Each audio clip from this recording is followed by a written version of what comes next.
Hello बच्चों। तो आज हम एक नया टॉपिक लेकर आए हैं इसमें एनपीओ में।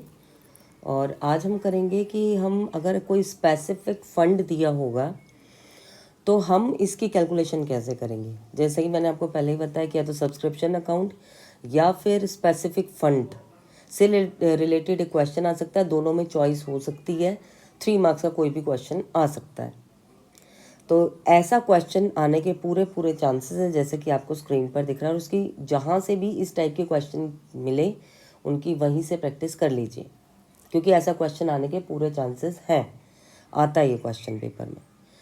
तो बच्चों, जैसा मैं आपको बताऊं कि जो अगर हमें कोई अमाउंट रिसीव होता है तो हम उसको रिसीट एंड पेमेंट अकाउंट के रिसीट साइड दिखा देते हैं, यानी इनकम साइड दिखा देते हैं। ठीक है। और अगर हमें कोई एक्सपेंस हम करते हैं तो हम उसको एक्सपेंस साइड शो कर देते हैं, यानी डेबिट साइड डाल देते हैं। लेकिन अगर हमें जैसे कोई डोनेशन रिसीव हो जाती है तो डोनेशन तो जनरल पर्पस के लिए, तो डोनेशन हमारी इनकम साइड आ जाएगी, हम उसको इनकम में डाल देंगे। लेकिन कभी डोनेशन के साथ अगर उसका स्पेसिफिक पर्पस भी इंडिकेट कर दिया हो कि ये जो डोनेशन मिली है सिर्फ बिल्डिंग के लिए मिली है, तो तब ये हमारी लायबिलिटी बन जाएगी। ठीक है, तब ये हमारी लायबिलिटी बन जाएगी। अगर उस इनकम के साथ कोई स्पेसिफिक पहले से ही रीज़न दे दिया हो कि हमें सिर्फ उसके लिए ही इसका यूज़ करना है, उस केस में तब ये हमारी लायबिलिटी बन जाएगी और हम उसको लायबिलिटी में शो करेंगे। और उसकी ट्रीटमेंट कैसे करेंगे अब उसी को हम देखते हैं।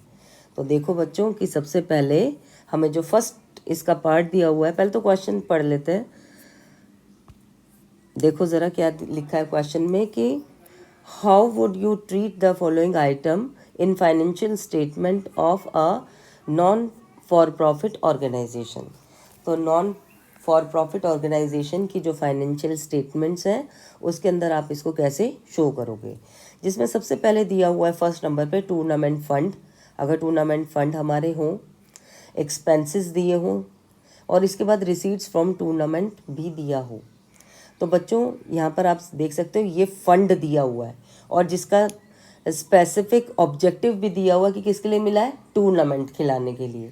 तो सिर्फ टूर्नामेंट के लिए मिला है, तो यानी क्या है, ये फ़ंड हमारी क्या है, लायबिलिटी। तो मैं इसको लायबिलिटी साइड शो करूँगी। तो मैं इसको लायबिलिटी में शो करूँगी, यानी इसको मैं शो करूँगी बैलेंस शीट में। तो मैं बनाऊँगी सबसे पहले बैलेंस शीट। ठीक है, बैलेंस शीट। और स्पेसिफिक कोई वो तो दिया नहीं है कि कब की है, तो एज ऑन 31 मार्च 2000 डैश डाल के छोड़ देते हैं। और ये आ जाएगा हमारे कौन सी साइड, लायबिलिटी साइड। तो मैं इसे लायबिलिटी साइड शो करती हूँ। और देखिए इस क्वेश्चन को कैसे करना, बहुत ईजी सा क्वेश्चन है। देखो मैंने क्या बताया कि हमारा जो फंड है वो है लायबिलिटी, तो मैंने इसको सबसे पहले लिख दिया टूर्नामेंट फंड। और कितना है, 10,000। इसके बाद मैंने इसमें से फंड भी किए हैं, इस फंड में से सॉरी मैंने इसमें एक्सपेंस भी किए हैं। तो जब मैंने एक्सपेंस किए हैं तो कितने एक्सपेंस किए हैं उसको शो कर देते हैं। लेस टूर्नामेंट एक्सपेंस कितने कर दिए, 3,000। तो कितना फंड बचा मेरे पास, सिर्फ 7,000। और इसके बाद मुझे रिसीट्स भी मिल गई, इसमें से इनकम भी हुई है 4,000 की। तो add receipts, receipts from tournament.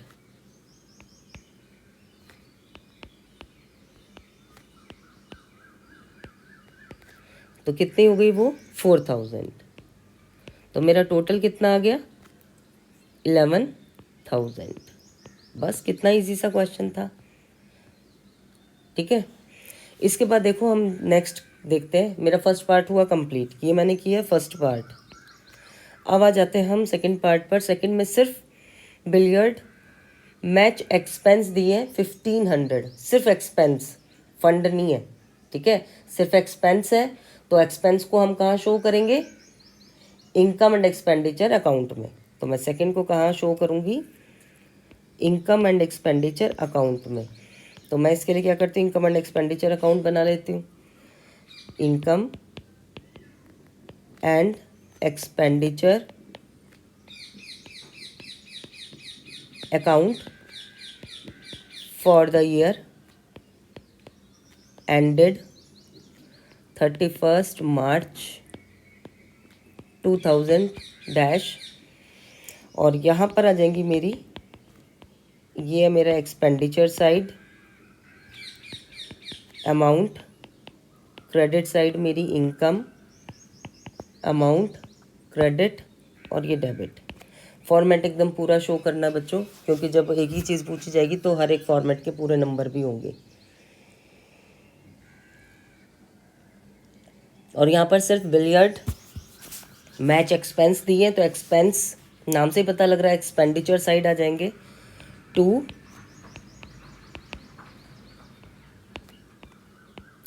Billiard match expense, और ये मेरे हो जाएंगे, कितने मिले थे मुझे क्वेश्चन में, 1500। अब आ जाते हैं हम थर्ड क्वेश्चन पर, थर्ड पार्ट पर। ठीक है, देखो यहाँ पर फिर से फंड मिल रहा है।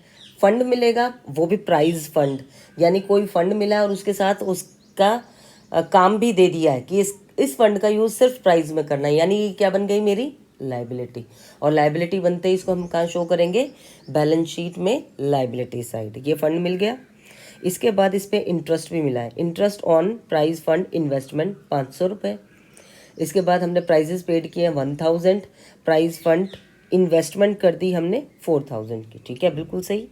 अब हम करते हैं इस क्वेश्चन को। तो ये जो थर्ड पार्ट है मेरा, मैंने क्या बताया, इसको बैलेंस शीट में शो करेंगे, तो इसके लिए बनाएंगे बैलेंस शीट एज ऑन 31 मार्च 2000। इसके बाद ये हमारी liability side amount assets amount. तो देखो इस क्वेश्चन में सबसे पहले हमें क्या मिला है, प्राइज फंड मिला है 5000। तो प्राइज फंड मेरी लाइबिलिटी बन गई, मैंने इसको प्राइज फंड को शो कर दिया। प्राइज फंड मिल गया 5000। इसके बाद इस प्राइज फंड पर मुझे इंटरेस्ट, मैंने कोई इन्वेस्टमेंट की हुई है, प्राइज फंड इन्वेस्टमेंट 4000 की, तो मैंने लिख दिया प्राइज फंड इन्वेस्टमेंट 4000। ठीक है बच्चों, आप ये लिखोगे, लेकिन ऐसा कुछ नहीं दिखाना कि इस प्राइज फंड में से आपने 4000 की है। आपको अलग अलग दोनों अमाउंट दिए हैं, इसमें ज़्यादा दिमाग कुछ नहीं लगाते हुए, जैसा क्वेश्चन में दिया है सिर्फ हम वैसा शो कर देंगे। हमें फंड 5000 मिला है और इन्वेस्टमेंट हमने 4000 की हुई है, हमने इन्वेस्टमेंट साइड उसको दिखा दिया, क्योंकि इन्वेस्टमेंट हमारी एसेट है। इसके बाद इस इन्वेस्टमेंट पर मुझे इंटरेस्ट भी रिसीव हो रहा है 500 रुपये। ठीक है, तो इसकी वजह से मेरा जो प्राइज फंड है वो इंक्रीज़ हो जाएगा।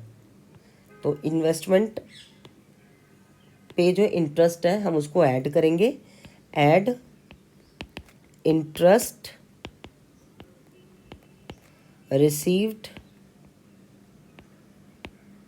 ऑन इन्वेस्टमेंट, और ये इंटरेस्ट मुझे मिल रहा है कितना, ये मिला मुझे 500 का। ठीक, तो मैंने 500 को ऐड कर दिया, और ये मेरा हो गया टोटल मिला के इतना। इसके बाद आगे लिखा है कि मैंने इसमें से प्राइजेस भी पेड कर दिए, लेस प्राइस मैंने पेड कर दिए। अब कितने कर दिए वो ढूंढना पड़ेगा, इसमें लिखा है प्राइस फंड पेड कितने किए, 1000, तो मैंने 1000 पे कर दिए, तो मैंने कर दिए पे, बिल्कुल ठीक है। ठीक, और ये आ जाएगा हमारा कितना अमाउंट, ये आ गया मेरा 4500, बिल्कुल इजी सा है। अच्छा, आपको यहाँ पे ऐसा कुछ नहीं करना कि एक जगह 4500 आ रहा है, एक जगह 4000 आ रहा है तो आप उसको बैलेंस करने के लिए बैठे हो, नहीं। क्योंकि इन्होंने सीधा सीधा क्वेश्चन में पूछा कि आपको शो करना है, बैलेंस शीट प्रिपेयर करने के लिए नहीं कहा है ना, सिर्फ आपको अमाउंट शो करने के लिए कहा है, तो आपको सिर्फ अमाउंट शो करना है। दूसरी बात ये कि बच्चों को इसमें डाउट होता है कि इन्वेस्टमेंट यहाँ पर दी हुई है तो हमें तो जो इसका इंटरेस्ट मिला है उसको यहाँ पर ऐड करना चाहिए। बिल्कुल नहीं बच्चों, इंटरेस्ट को यहाँ पर ऐड नहीं करेंगे। अगर कोई एक्रूड इंटरेस्ट निकलता है, मानो क्वेश्चन में आपको कोई परसेंटेज दी होती, ठीक है, और आपको 500 दिया होता और ये बन रहा होता 1000, है ना, आपको सिर्फ 500 रुपये रिसीव हुआ है और जबकि मिलना था 1000, तो 500 ड्यू थे, एक्रूड था। उस एक्रूड को शो करोगे आप एसेट साइड, अगर एक्रूड दिया है। अगर सिर्फ टोटल अमाउंट दिया है तो उस इंटरेस्ट को उसमें ऐड करोगे प्राइज फंड में, जिसकी वजह से ये इंक्रीज हो जाएगा। और जितने प्राइज फंड हम देंगे, जितना डिक्रीज आएगा और जितने एक्सपेंस होंगे उसको माइनस करेंगे, सीधा सीधा। इसके बाद आ जाएंगे हम फोर्थ पार्ट पर, और फोर्थ पार्ट में देखो रिसीव फ्रॉम, सीधा सीधा लिखा है, फंड कुछ नहीं लिखा है यहाँ पर। रिसीट्स फ्रॉम सिनेमा शो 2500 और एक्सपेंसेस ऑन सिनेमा शो 1500। देखो बच्चों, यहाँ पे कोई, मुझे तो रिसीट्स दिख रही हैं और एक्सपेंस दिख रहे हैं, फंड तो कुछ नहीं दिखा। फंड नहीं दिखा तो यानी बैलेंस शीट में नहीं आएगा। रिसीट और एक्सपेंस दिया तो ये कहाँ जाना चाहिए, इनकम एंड एक्सपेंडिचर अकाउंट में। तो मैं इसको लिखूंगी इनकम एंड एक्सपेंडिचर अकाउंट, ठीक। और ये हो गया फॉर द ईयर 31 मार्च 2000। ये हमारा एक्सपेंडिचर अमाउंट और एक्सपेंडिचर डेबिट साइड होते हैं, और क्रेडिट साइड हमारी इनकम होती है, इनकम। और इसमें क्वेश्चन में लिखा है कि सबसे पहले हमें रिसीट्स हुई हैं, यानी ये इनकम साइड जाएंगी, तो रिसीट्स हमने लिख दी इनकम साइड, और रिसीट है मेरी इनकम साइड इतनी, फिर मैं अमाउंट भूल जाती हूँ इसलिए पहले लिख लिया। रिसीट्स फ्रॉम सिनेमा शो, और इसके बाद है एक्सपेंसेस हुए थे, ठीक है, एक्सपेंसेस हुए तो to expenses on cinema show. और देखते हैं कितने एक्सपेंस हुए थे इस क्वेश्चन में, 1500, ठीक, 1500 मैंने शो कर दिए। तो ये था मेरा फोर्थ पार्ट। और इस तरीके से बच्चों यहाँ पर ये क्वेश्चन हुआ ख़त्म। आपको सिर्फ शो करना, तो ज़्यादा कुछ नहीं सोचना, जैसा क्वेश्चन दिया है उसी तरीके से हम इसको कंप्लीट करेंगे। तो ये रहा हमारा क्वेश्चन फंड बेस का। आपको जहाँ से क्वेश्चन मिले इसकी सेम वैसी प्रैक्टिस कर लीजिए, पेपर में ज़रूर आएगा। अब नेक्स्ट वीडियो देखना, उसमें मैं डालूँगी कंज्यूमर